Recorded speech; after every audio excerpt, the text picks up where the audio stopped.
Coming up on WVUA 23 News at 6. With COVID-related hospitalizations hitting record numbers in Alabama, we check in on our local Druid City Hospital to see how employees there are doing. And Alabama Secretary of State is checking over 200 registrar's offices after the 2020 election. Find out how these checks will increase efficiency and effectiveness during elections. Cold and dry tonight. Your local forecast next in the news at 6. This is WVUA 23 News at 6.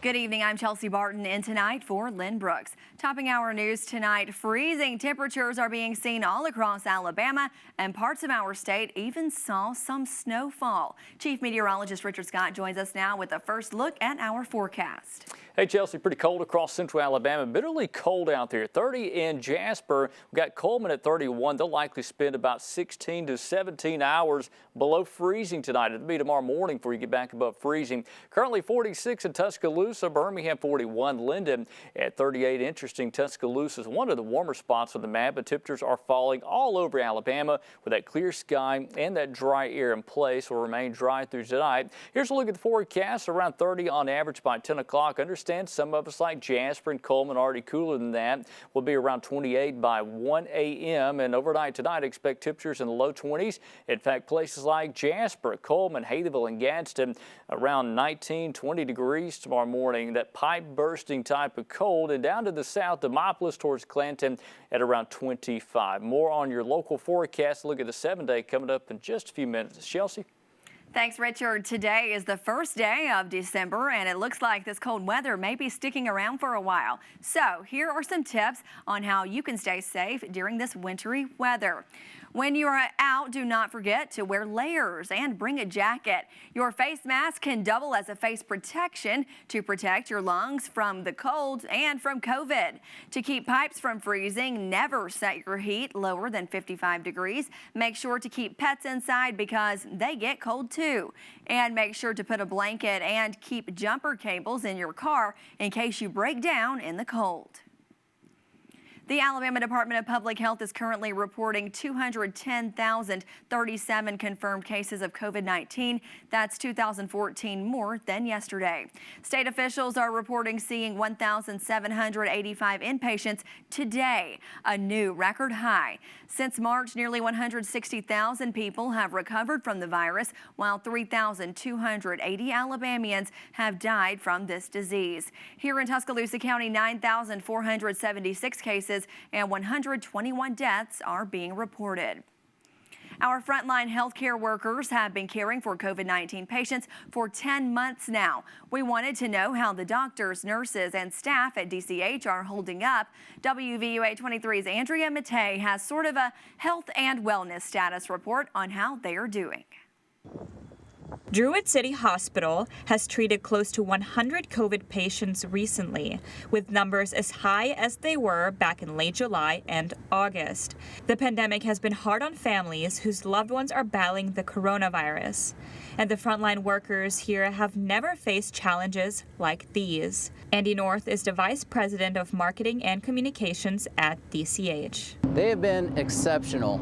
They're just troopers, and as you might imagine, dealing with really sick patients, because a lot of these COVID patients are very sick, is just very trying. And the staff really celebrates when they get some that are able to go out to rehab and to go home. That's a big, big deal for all of them because they work so hard to help them. Andy North says the best way to support the medical team at DCH is to make sure they have complete support and some normal downtime. It's a very trying time for them, so we're very concerned to make sure that they have what they need, that they've got good energy. So it's events like, the holidays, getting to spend time with families, and also giving back to the community. Those things really help increase the energy for them.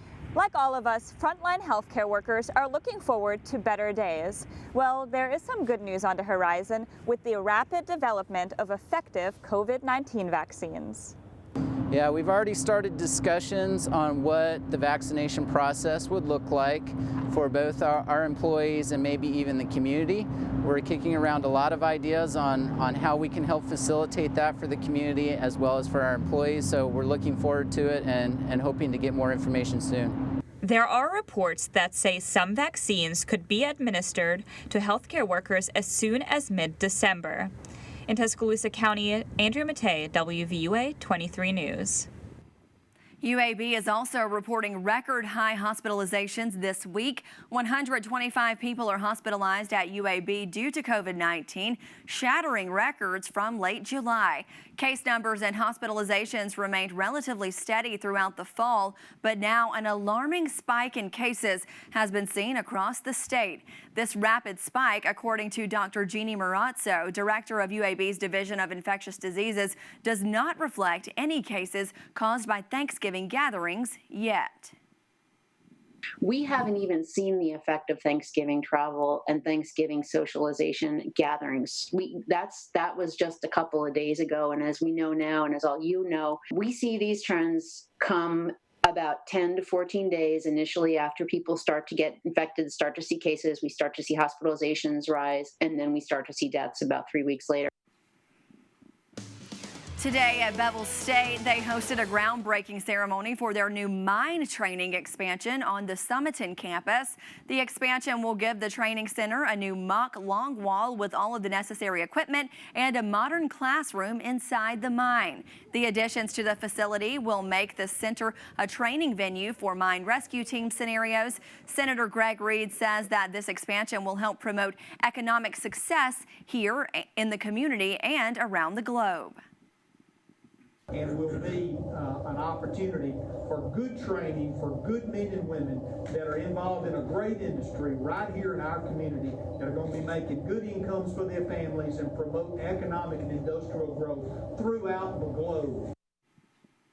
Bevel State Community College is the only collegiate college in the state that offers mine technology curriculum. Alabama Secretary of State began evaluating the performance of registrars across the state.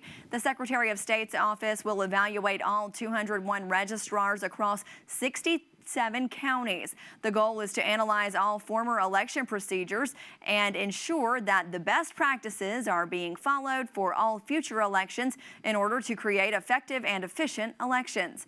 All registrars are expected to be evaluated before January 31st of 2021. Due to COVID-19, many businesses and facilities across the nation were forced to shut down. In Tuscaloosa, one local facility is now opening for the first time since then. WVUA 23's Lacey Beasley joins us live with more. Lacey? Chelsea, this facility has worked hard to open today, and their workout room is now open for their members. The Benjamin Barnes branch of the YMCA opened their wellness center for the first time since March, and the center is taking precautions to keep members safe. All members can wipe down equipment before and after use. The staff will also clean several times a day, and a max of 12 people will be allowed inside. All the machines have been repadded, and new equipment is coming in January. CEO of the YMCA Tuscaloosa, Jeff Knox, says the staff is excited to welcome their members back. This has been a lot of fun for me to get to know the staff, and they're so excited. They've been wanting to open, but I wanted to get some things taken care of from a safety standpoint prior to, so they're really excited to have members coming back in. We've been running child care, but now is an opportunity to get our adults back in the building. To many of the members, this center is more than just a building. It's become a second home. Today I met with one volunteer here at the Benjamin Barnes Center, and he's dedicated most of his life to the Y. He's played here, served here, and made the best of friends here. He says COVID-19 has not and will not stop him from coming. I'm going to be up here every day. I'm not going to stop. Yeah, I'll be up here every day.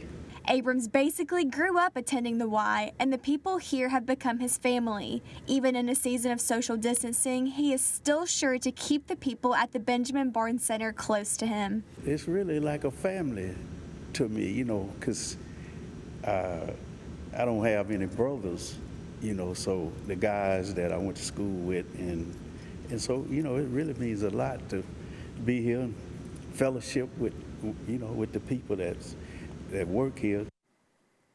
The center is expecting to begin their youth basketball in January. Live tonight, Lacey Beasley, WVUA 23 News. Thanks, Lacey. One local woman is hoping her fight to beat breast cancer will save other women here locally, 55 to be exact.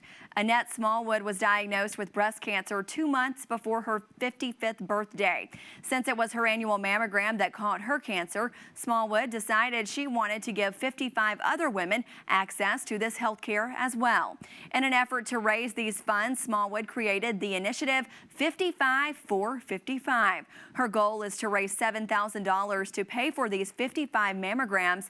Monday, the supporter with the highest bid was handed clippers to shave Smallwood's head. After her diagnosis, Smallwood discovered one of her closest friends, who happens to be a male, had survived breast cancer as well. Smallwood wants everyone to know breast cancer affects both women and men. Nobody talked about. Nobody talks about men getting breast cancer. When I put it out there that I was diagnosed with breast cancer, and he said, well, I was too. You know, we both can rock a bald head, you know, and so he's been a great inspiration. And if you'd like to support Smallwood's initiative, you can donate directly to the 55 for 55 account set up at Bryant Bank locations, or find more ways to help on the Facebook page 55 for 55. We here at WVUA 23 are hosting a food drive. It benefits the West Alabama Food Bank. On Friday, December 4th, you can drive through with your donations at participating Winn-Dixie locations if you would like to give. Collection barrels will be set up at the Winn-Dixies on Highway 43 in Northport, at the Essex Square Marketplace in Northport, and the one down Highway 69 South in Tuscaloosa. Come donate for those in need and see your favorite WVUA 23 team members. Millions of Americans are waiting on more COVID relief from the federal government. Find out what's happening in Washington and when politicians expect more relief to come. And despite claims of voter fraud by President Trump's legal team, the Department of Justice and Homeland Security say that there's no evidence of fraud. Find out more coming up next.